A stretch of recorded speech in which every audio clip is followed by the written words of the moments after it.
আর এবার একটু দুর্গাপুরের দিকে নজর রাখতে হচ্ছে। সিটি সেন্টারের রেস্তোরাঁয় অগ্নিকাণ্ডের ঘটনা ঘটেছে। সেখানে ঘটনাস্থলে দমকলের একটি ইঞ্জিন। পুলিশ সূত্রে জানা গেছে ওই রেস্তোরাঁর কিচেনের চিমনিতে আচমকাই ধোঁয়া এবং আগুন বের হতে থাকে। এই মুহূর্তে কি পরিস্থিতি জানবো, প্রতিনিধি রয়েছেন চিত্তরঞ্জন। কি অবস্থা এখন ওখানে?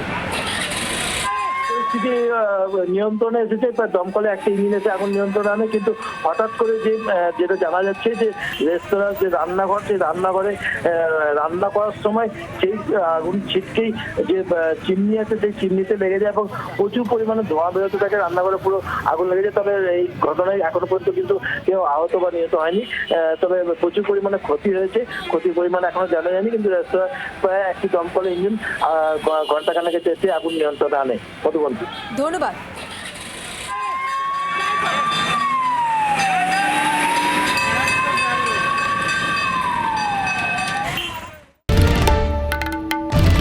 বাংলার আওয়াজ, বাঙালির আবেগ, জি 24 ঘন্টা।